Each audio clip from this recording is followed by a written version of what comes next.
Nostradamus, dunia akan meledak berkali-kali, tapi tetap lanjut hidup. Nostradamus, dokter, ahli astrologi, penulis puisi gelap. Dia terkenal karena bukunya Les Prophéties, yang katanya memuat prediksi masa depan hingga ribuan tahun ke depan. Ramalannya tidak langsung blak-blakan, tapi penuh simbol dan teka-teki. Contohnya, api langit akan jatuh di kota baru. Kedengarannya kayak judul film Marvel, tapi banyak orang percaya itu merujuk ke bom atom Hiroshima. Nostradamus meramal kehancuran besar dunia yang datang silih berganti. Perang besar, perubahan iklim ekstrim, bahkan kebangkitan pemimpin tiran ketiga setelah Napoleon dan Hitler. Banyak yang percaya ramalannya tentang perang besar ketiga belum terjadi, dan waktunya mungkin sekarang. Yang bikin makin merinding, dia pernah meramalkan banjir besar global, kelaparan, dan konflik agama yang bikin dunia nyaris ribut. Tapi katanya umat manusia akan tetap bertahan, ya? Kayak laptop nge-lag, tapi nggak pernah benar-benar mati. Baba Vanga, akhir peradaban dimulai dari Rusia dan alien datang. Peramal buta dari Bulgaria ini terkenal karena presisi ramalannya. Katanya dia menubuatkan runtuhnya Uni Soviet, serangan 9/11, dan bahkan tsunami 2004. Tapi yang bikin dunia makin waspada adalah prediksinya tentang masa depan. Dia bilang tahun 2025 akan jadi titik awal perang besar di Eropa. Dan puncaknya, Rusia bakal bangkit sebagai penguasa dunia. Lalu, tahun 2100, manusia bisa bikin matahari buatan untuk energi. Tahun 3000, alien bakal datang ke bumi. Dan katanya, kita kalah teknologi. Dan lucunya, dia meramal manusia pindah ke planet lain, tapi tetap bikin masalah di sana. Jadi ya, kaos itu hobi global. Beberapa orang skeptis bilang, ramalannya terlalu umum. Tapi, kalau alien beneran datang, jangan bilang Baba Vanga gak ngingetin ya. Albert Einstein, Perang Dunia Ketiga, yang keempat pakai batu dan kayu.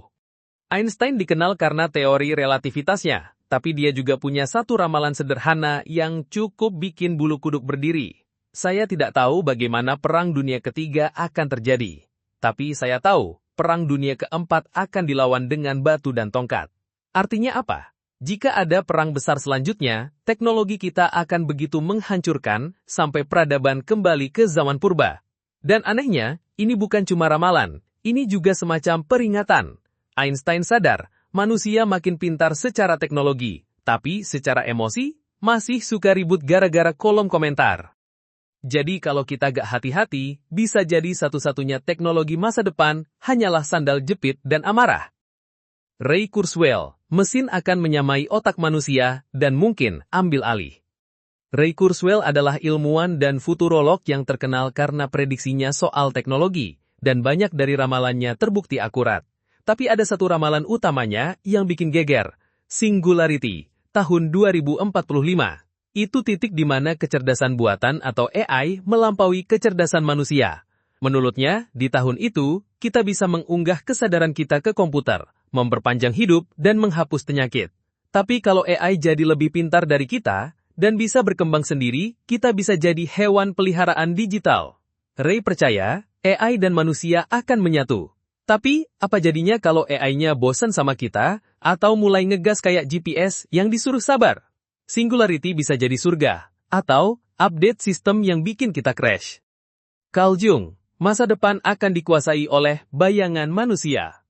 Carl Jung, psikolog besar dari Swiss, nggak meramal masa depan secara literal, tapi dia bicara tentang bayangan manusia, bagian gelap dari diri kita yang ditahan dan dipendam. Dia percaya, kalau manusia modern nggak berdamai dengan bayangannya, maka masa depan akan dipenuhi oleh konflik internal, depresi massal, dan kekacauan sosial. Menurut Jung, perang dan kehancuran bukan disebabkan oleh teknologi, tapi oleh isi kepala manusia sendiri. Kita menciptakan teknologi yang bisa menyelamatkan dunia, atau menghancurkannya, tergantung siapa yang pegang remote-nya. Ramalannya bukan soal apa yang akan terjadi, tapi apa yang pasti terjadi jika manusia tetap menolak mengenali sisi gelap dirinya. Dan jujur, banyak komentar netizen hari ini yang membuktikan Jung kayaknya belum salah. Stephen Hawking, kecerdasan buatan dan planet B mungkin harapan terakhir. Stephen Hawking, fisikawan brilian, punya dua ramalan utama soal masa depan manusia. Pertama, AI bisa menjadi pencapaian terbesar atau kehancuran terbesar umat manusia. Dia memperingatkan, jika kita gagal mengendalikan AI, maka makhluk buatan ini akan mengembangkan ambisinya sendiri, dan mungkin kita dianggap virus. Ramalan kedua, bumi tidak akan selamanya bisa dihuni, entah karena pemanasan global, pandemi, atau asteroid. Kita harus mencari planet B dalam 100 hingga 1000 tahun ke depan. Tapi itu berarti kita harus jadi spesies yang bisa menjajah ruang angkasa. Masalahnya, sampai sekarang manusia masih debat soal bentuk bumi. Isaac Newton, dunia akan kiamat di tahun 2060? Ya, kamu nggak salah dengar. Newton bukan cuma ahli fisika dan matematika. Di balik teorinya, dia juga rajin mempelajari teks-teks Antiguo dan ramalan Alkitab. Dan dalam surat pribadinya, Newton memperkirakan bahwa kiamat akan terjadi di tahun 2060. Tapi jangan buru-buru panik. Newton bilang kiamat di sini bisa berarti akhir dari sistem lama, bukan dunia meledak seperti popcorn. Bisa jadi revolusi besar dalam politik, agama, atau tatanan global. Tapi mengingat makin banyak perang, konflik, dan AI, tahun 2060 mungkin terasa dekat.